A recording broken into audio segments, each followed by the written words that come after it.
22. Karena ayatnya begitu panjang dan kemarin waktu tadi saya pikir ditampilkan saja dalam video ya, supaya kita bisa menangkap apa maksud Tuhan dari firman-Nya. Coba diputar begitu.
nama Tuhan.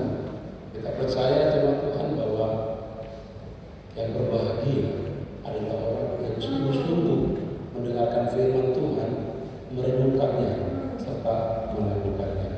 Mereka disebut yang berbahagia karena Tuhan menyertai mereka. Tuhan memberkati orang-orang yang selama ini mendengarkan firman. Amin jemaat Tuhan. Bapak Ibu dan saudaraku yang dikasihi Tuhan, tema renungan kita pada hari ini yang diberikan oleh Ibu Pendeta kepada saya, yaitu perjumpaan yang mengubah hidup menjadi baru. Perjumpaan yang mengubah hidup menjadi baru. Mari kita ucapkan bersama-sama dengan antusias. 1, 2, 3 ya. Perjumpaan yang mengubah hidup menjadi baru. Jemaat Tuhan berbicara masalah perjumpaan. Saya tahun 2010 sangat senang berjumpa dengan salah seorang speaker yang ada di GMI di Salatiga pada saat itu, yaitu Bapak Yahya Setiawan. Dia orang Chinese, tapi dia diberi marga Tobin, diberi marga Tobin.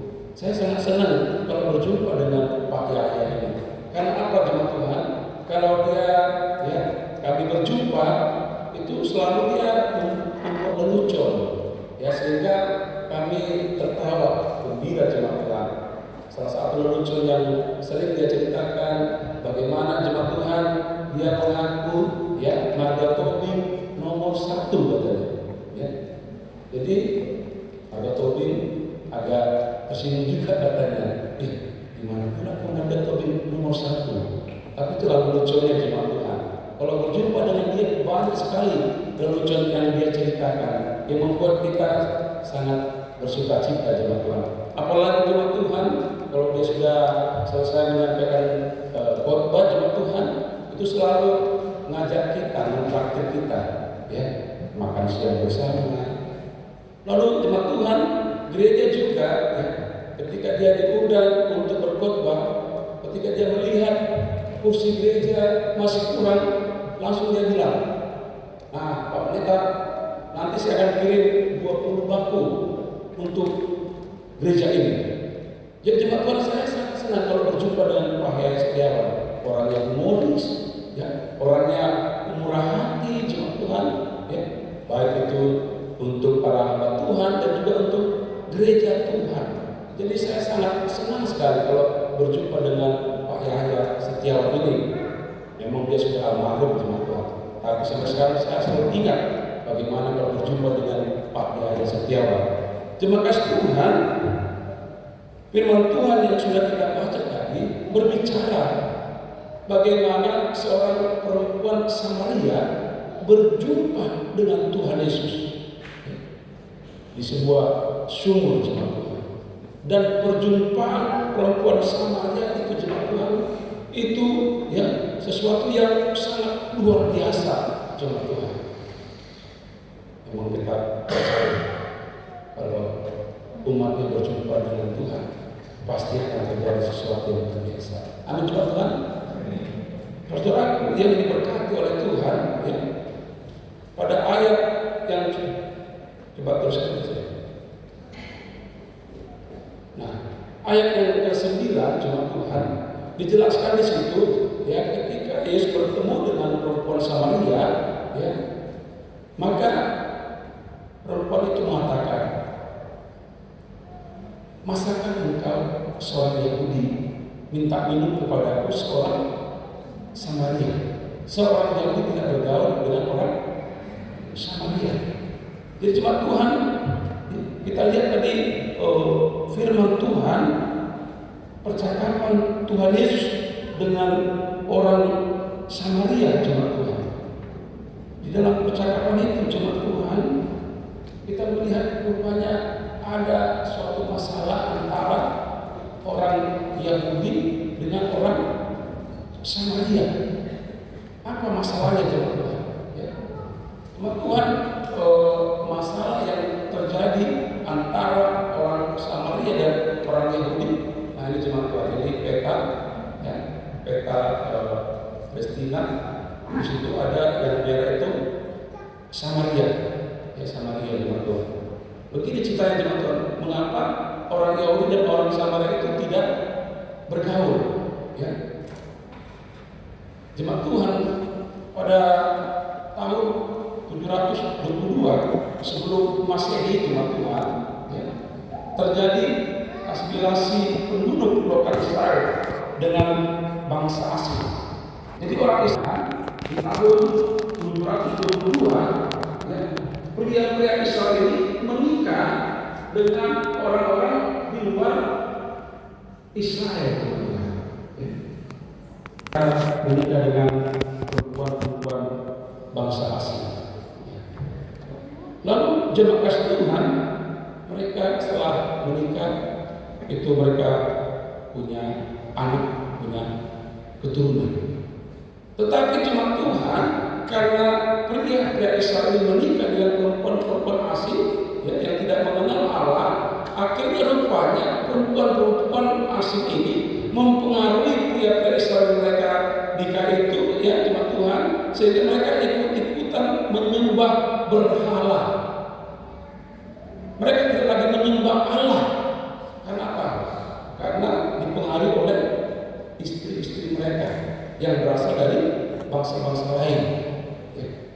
Lalu jemaat kasih Tuhan, ya, Allah menghukum bangsa Israel karena apa? Mereka tidak setia beribadah kepada Tuhan Allah. Dan Allah menghukum bangsa Israel, dan pada saat itu jemaat kasih Tuhan, bangsa Israel berpikir bahwa mereka dihukum oleh Allah karena mereka menikahi perempuan-perempuan asing yang bukan orang Israel, dan mereka punya anak, punya keturunan. Mereka berpikir, wah, inilah penyebabnya, ya, hingga Tuhan menghukum kita karena kita menikah dengan perempuan-perempuan asing. Perempuan asing itu mempengaruhi mereka agar mereka ikut menyembah berhala. Wah, ini rupanya penyebabnya. Akhirnya jemaat Tuhan, ya, anak dan istri mereka diusir dari Israel jemaat Tuhan. Karena orang Israel berpikir inilah yang menyebabkan mereka mendapatkan hukuman dari Allah. Mereka diusir jemaat Tuhan. Lalu mereka pun pergi. Anak dan istri mereka itu pergi. Dan mereka tinggal di suatu tempat. Itu yang disebut dengan Samaria jemaat Tuhan. Jadi bisa kita bayangkan bagaimana hubungan orang Israel dengan Samaria itu tidak baik-baik saja jemaat Tuhan. Orang Israel berpikir bahwa mereka dihukum oleh Allah karena kehadiran perempuan asing itu, karena anak yang mereka dapatkan dari perempuan asing itu. Lalu mereka diusir, dan akhirnya istri dan anak yang mereka usir itu tinggal di satu tempat dan disebutlah dengan Samaria. Ada dendam, ada sakit hati, ya, ada luka batin yang terjadi antara orang Israel dengan orang Samaria. Makanya tadi jemaat Tuhan sangat jelas dikatakan kepada kita jemaat Tuhan bahwa orang Yahudi dan Samaria itu tidak bergaul jemaat Tuhan.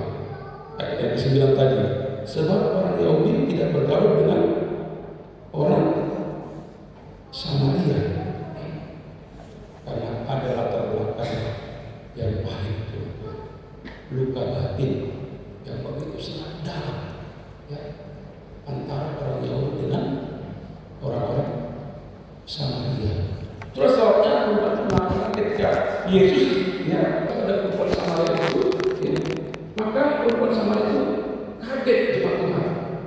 Dia kaget karena yang dia tahu jemaat Tuhan bahwa orang Samaria mereka SKP jemaat Tuhan, enggak ngomong, mereka enggak berkomunikasi, yang ada apa? Kebencian. Saudara kasih Tuhan, yang ada apa? Permusuhan antara orang Yahudi dengan perempuan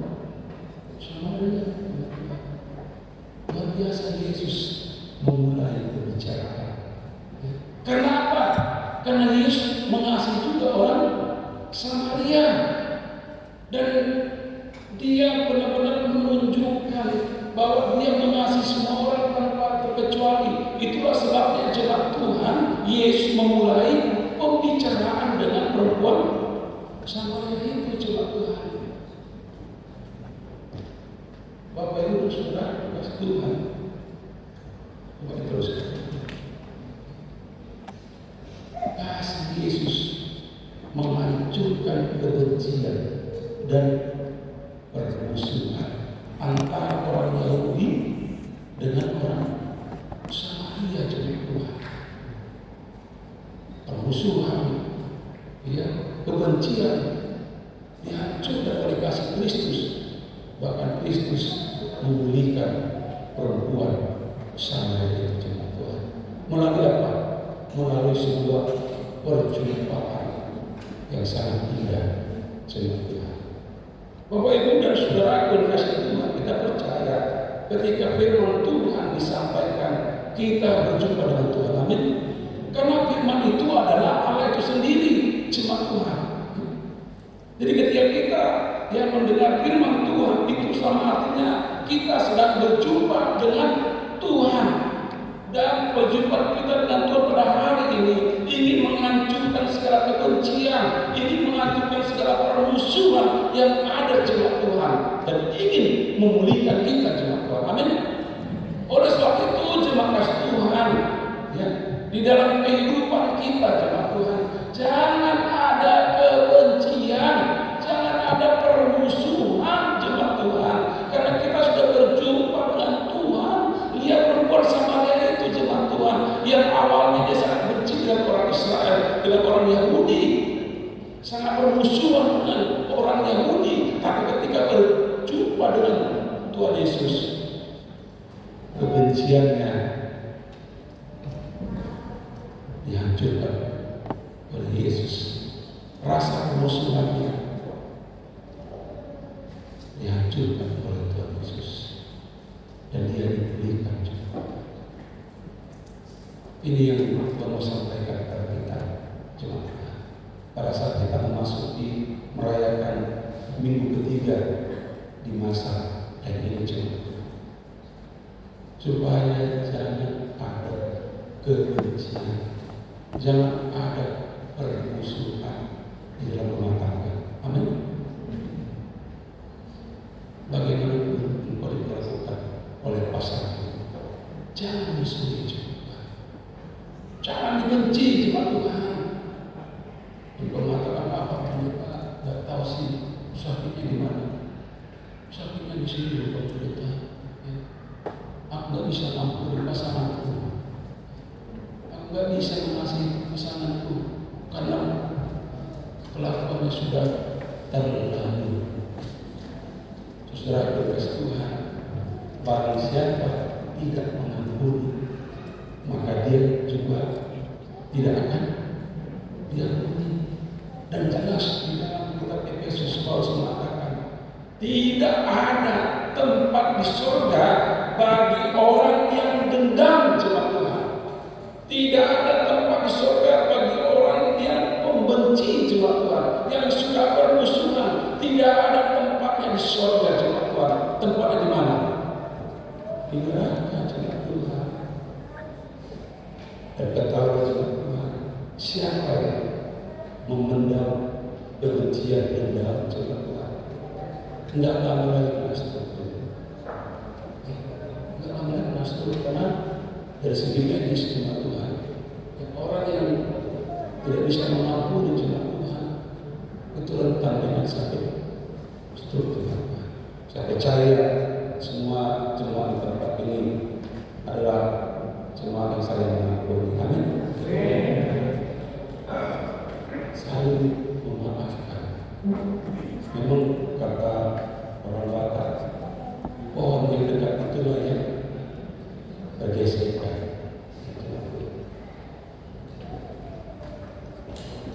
Tapi kalau ada kasih Kristus dalam hati kita, bergesekan pun tidak akan membuat kita benci kepada seseorang. Termasuk di ibu bapak yang usia Pas orang semua masuk yang di Tebet, dia cerita ada jemaat di distrik 5, udah tua katanya, tapi udah umur 75 masih dendam sama suaminya, sangat benci dengan suaminya. Cuma saya bilang, Tuhan, ini udah umur 75 ya. Yang secara manusianya enggak lama lagi ya. Tapi kok masih dendam sama suaminya, masih benci banget dengan suaminya. Coba Tuhan, ini apa yang terjadi? Coba Tuhan, orang Metodis ini. Tapi saya percaya Usinda yang ada di sini adalah orang-orang yang selalu mengampuni. Makanya sehat-sehat semua ya. Di gereja ini juga jemaat Tuhan, kita harus saling mengampuni jemaat Tuhan. Jangan ada dendam, jangan ada kebencian di tengah-tengah jemaat Tuhan. Kalau ada yang salah, ya maafkan. Apa kata Yesus pada salib? Ya Bapa, ampunilah mereka, sebab mereka tidak tahu apa yang mereka perbuat. Kalau semua saling mengampuni, hidup rukun. Apa kata Mazmur 133? Kesana aku akan memintakan berkat-berkat. Jadi kalau ada yang sekarang masih SPG, kalau bukan SPG orang beda-beda, nggak memohon, kalau orang bilang nggak masih 45 ya, hari ini harus betul ambil keputusan mengampuni, harus bicara dengan baik. Ada yang cuma karena sakit hati, salah aku nggak mau. Jadi saya bukan, cari jalan lain itu. Yang ketawa kayaknya pengalaman seperti itu kayak gini. Apalagi kalau makannya baju pang di tanah darah, ya. Ketemu di kuburan katanya Allah. Tapi saya percaya orang yang berjumpa dengan Tuhan, dia firman hari ini, hatinya akan seperti hati Yesus tadi, yang selalu mengampuni. Itulah luar biasa berjumpa dengan Tuhan. Hati yang benci, hati yang bermusuhan diubah menjadi hati yang mengampuni, hati yang saling mengasihi. Lalu yang kedua, jemaat kasih Tuhan, yang kedua yang perlu kita lihat yaitu ayat ke-19. Coba teruskan. Kan ini terus ayat 16 sampai 19. Kata Yesus kepadanya, pergilah, panggillah suamimu dan datang ke sini. Kata perempuan itu, aku tidak mempunyai suami. Kata Yesus kepadanya, tepat katamu bahwa kau tidak mempunyai suami, sebab kau sudah mempunyai 5 suami, dan yang ada sekarang padamu bukanlah suamimu. Dalam hal engkau berkata benar. Kata perempuan itu kepadanya, Tuhan nyata sekarang padaku bahwa engkau seorang nabi. Bayangkan jemaat Tuhan, perempuan itu sudah berapa suaminya? 5. Dan yang ada sampai sekarang bukanlah suaminya. Jadi ada berapa dia? 6. Bayangkan sudah. Biasanya laki-laki yang boleh istri kan. Ini luar biasa persamaan ini cuma Tuhan. Ya. Luar biasa persamaan ini. 5 suaminya. Dan yang ada pada sekarang itu adalah bukan suaminya, berarti 6. Perempuan itu berpikir jemaat Tuhan, kalau dia punya suami yang banyak, dia akan hidup bahagia jemaat Tuhan. Kalau seksualnya bisa dipuaskan jemaat Tuhan, dia berpikir dia bisa hidup bahagia jemaat Tuhan. Tetapi apa yang terjadi jemaat Tuhan, enggak bahagia dia. Walaupun udah 5 suami dan 1 lagi selingkuhannya, 6, tetap dia tidak mengalami kebahagiaan dalam hidupnya. Batinnya kosong. Batinnya kosong, cuma Tuhan tidak ada damai, tidak ada sukacita. Itu yang dialami oleh perempuan Samaria itu. Perempuan kan ada 5 suaminya, dan yang dalam itu bukanlah suaminya, tapi dia tetap tidak hidup dengan bahagia. Batinnya kosong, gersang. nggak ada damai, nggak ada sukacita jemaat Tuhan. Dan ketika Yesus menawarkan kepada dia, yaitu air kehidupan jemaat Tuhan, bahwa itu adalah air kehidupan, maka jemaat Tuhan, apa yang terjadi? Hatinya diubahkan jemaat Tuhan. Yang dahulu hatinya gersang, diubahkan oleh Tuhan sehingga hatinya penuh dengan sukacita. Yang dahulu gak ada damai sejahtera jemaat Tuhan, ketika berjumpa dengan Tuhan dia merasakan damai sejahtera yang luar biasa. John Wesley mengatakan, hatiku begitu hangat di jalan Alkitab karena sudah berjumpa dengan Allah. Aku sangat-sangat merasakan kasih Tuhan, begitu hangat.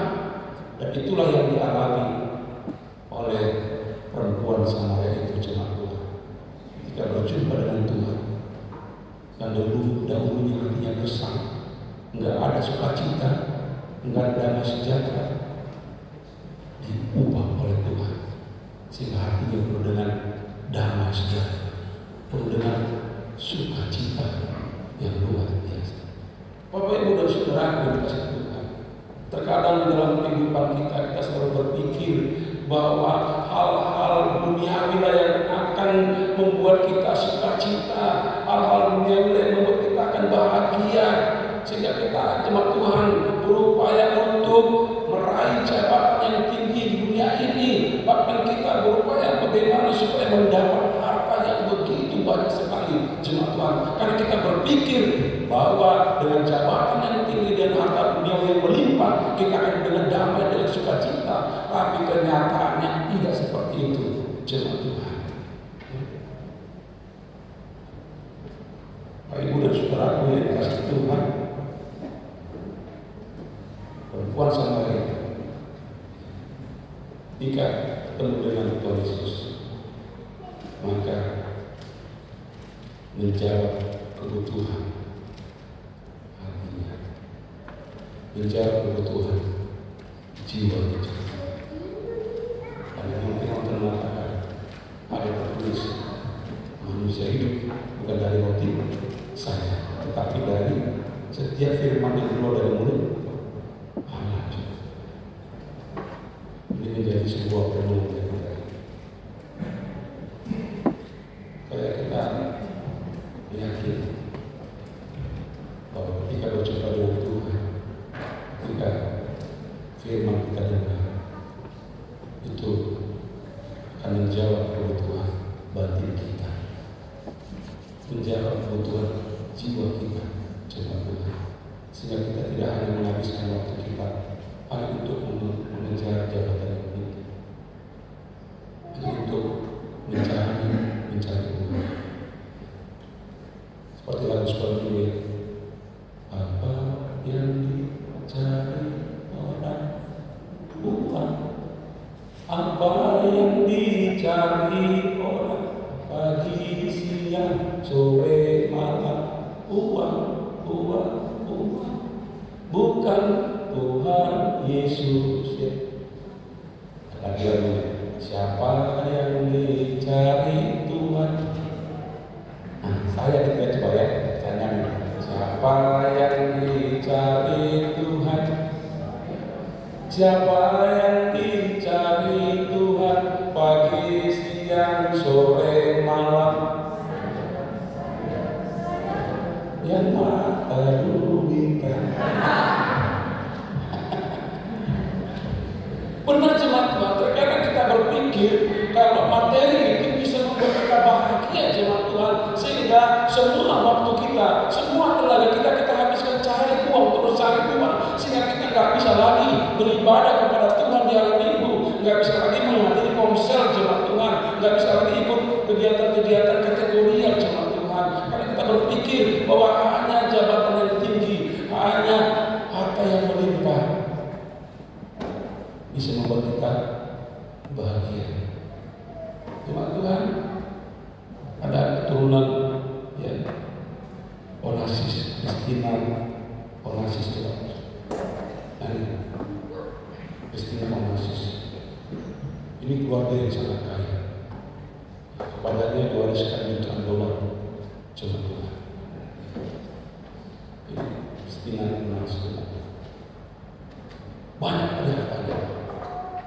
Ada pesawat pribadi jet Tuhan. Tapi dia tidak mendapatkan kebahagiaan dalam hidupnya juga. Akhirnya cuma Tuhan dia mati dengan mengkonsumsi obat-obat, narkoba. Cuma Tuhan. Kristina Onassis. Dia adalah keluarga yang sangat kaya.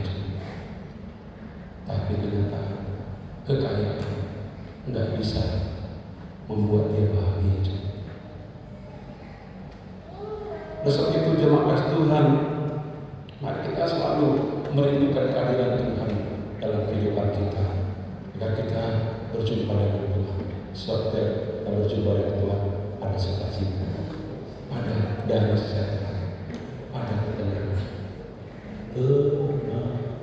Lebih hati Tuhan memimpinlah.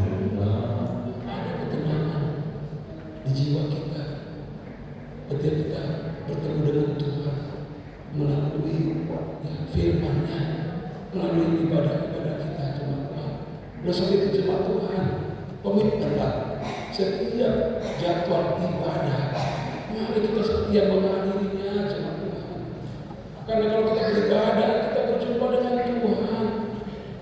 Kalau ada konser jemaat Tuhan, ya komitmenlah untuk menghadirinya jemaat Tuhan. Karena ketika konser kita dengar firman, kita sharing, kita saling menguatkan. Janganlah kita mengatakan, aduh nggak bisa ikut konser, aku hari ini terlalu sibuk. Ya. Tuhan, tahun 2019 kami ke Korea Selatan. Untuk kami ke sana, mereka punya kegiatan konser setiap hari Selasa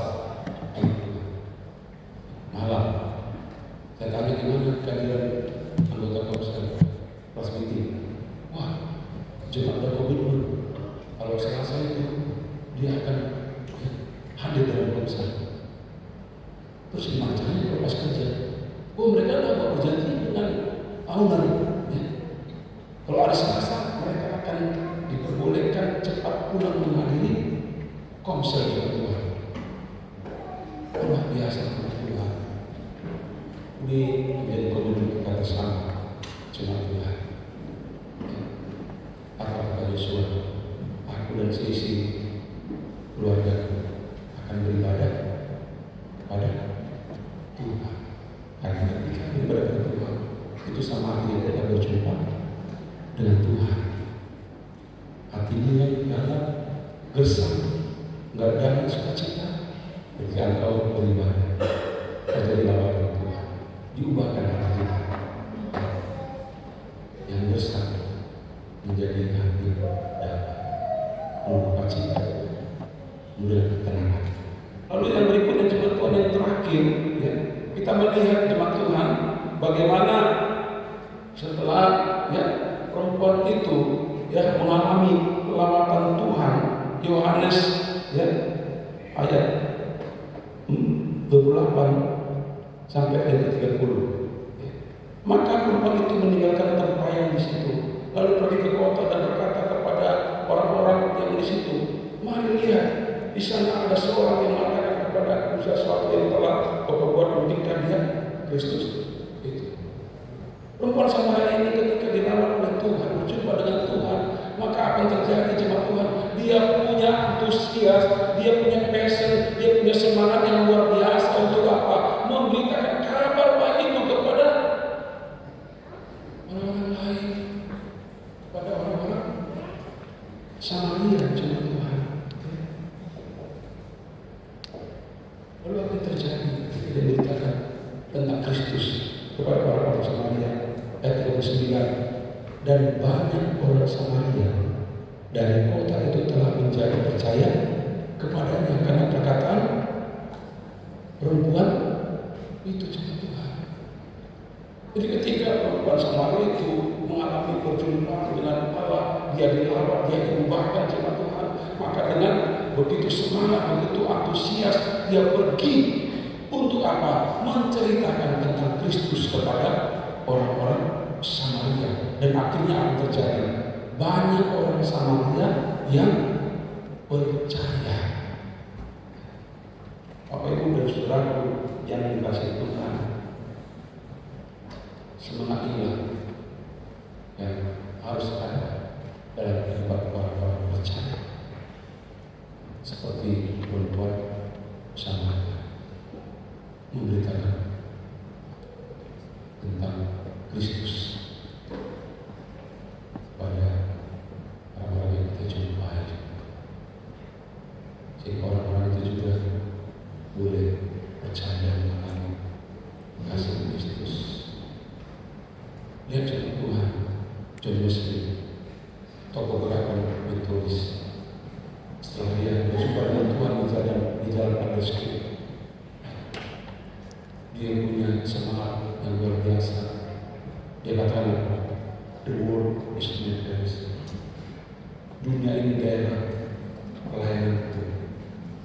Dia memberitakan tentang Injil Kristus, sehingga melalui pemberitaannya banyak jiwa-jiwa yang percaya kepada Tuhan. Bapak Ibu dan Saudaraku yang dikasihi Tuhan,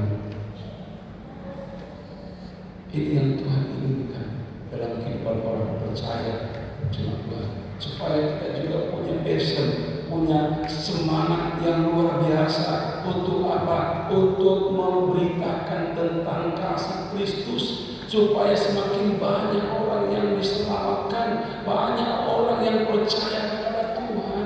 Kita lihat jemaat Tuhan, hari-hari ini bagaimana Tuhan melawat Tiongkok, Tuhan melawat Cina, Tuhan melawat India, begitu luar biasa jemaat Tuhan. Karena ada orang-orang yang berdoa, ada orang-orang yang memberitakan Injil di China, di Tiongkok, di India jemaat Tuhan. Sangat luar biasa ya jemaat Tuhan. Ini yang Tuhan mau inginkan dalam kehidupan kita jemaat Tuhan. Kita punya semangat seperti John Wesley jemaat Tuhan. Untuk apa? Memberitakan Injil. Paling tidak satu orang beriman, one on one, satu orang bawa satu jiwa kepada Tuhan. Apalagi ini kita akan menjalani masa puasa. Saya mengajar jemaat di JRB, kita puasa Senin sampai Sabtu selama 40 hari. Kalau hari Minggu kita tidak ada puasa. Puasa kita adalah bergumul supaya Tuhan menambahkan jiwa-jiwa yang baru. Kita harus berdoa kepada Tuhan. Kita harus mintakan ini supaya semakin banyak ya bilangan orang yang percaya kepada Tuhan Yesus. Ya. Ini yang Tuhan sampaikan kepada kita jemaat Tuhan dalam masa puasa ini. Berdoalah supaya semakin banyak jiwa-jiwa yang baru yang percaya kepada Tuhan. Beritakanlah Injil jemaat Tuhan. Supaya semakin banyak jiwa-jiwa yang percaya kepada Tuhan. Namun jemaat Tuhan, hati Yesus jemaat Tuhan mengasihi semua bangsa.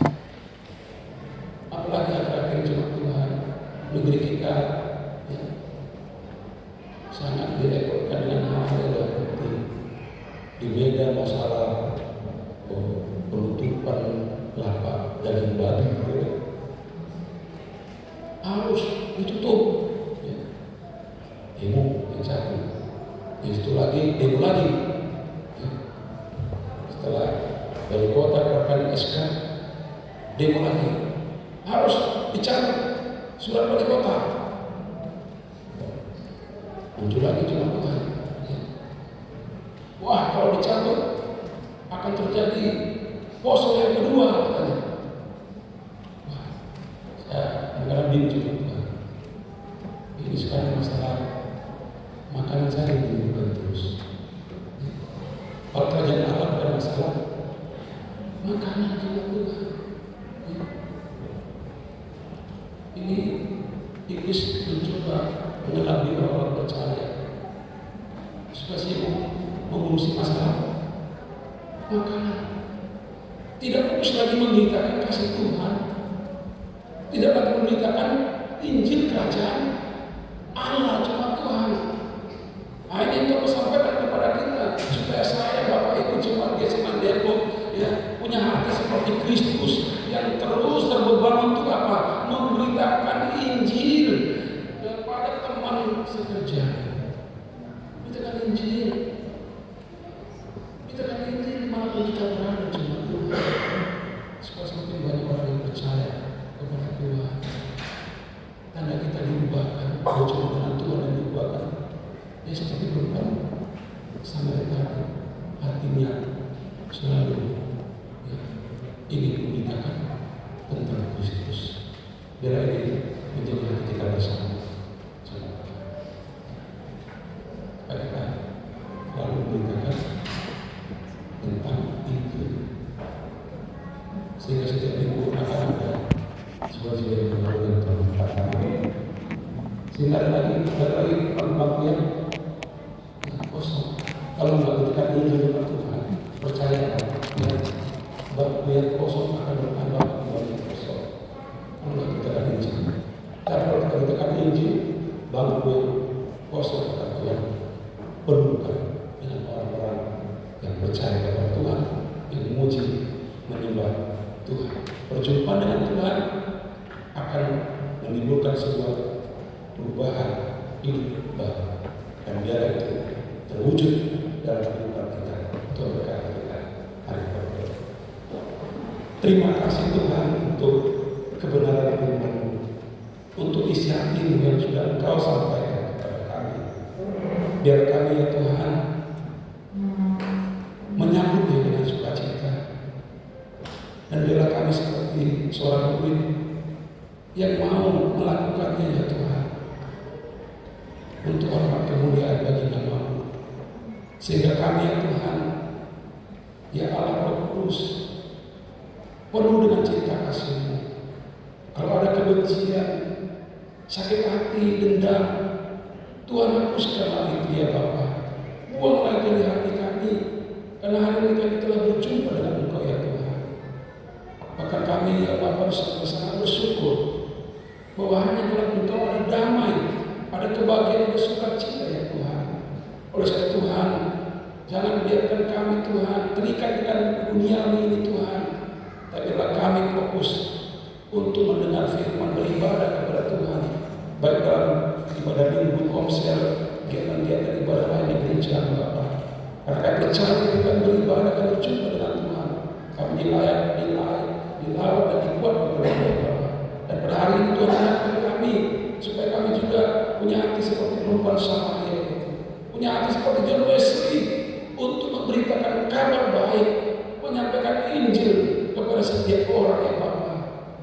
Kami punya hati untuk berdoa ya Tuhan bagi keselamatan orang lain ya Bapak. Terima kasih Roh Kudus, terpuji Engkau dan mampukan kami oleh kuasa Roh Kudus Tuhan, supaya kami tidak hanya mendengar firman Tuhan, tapi kami menjadi pelaku firman. Terima kasih Tuhan, terpujilah Engkau kekal selama-lamanya, dalam nama Yesus yang berdoa. Haleluya.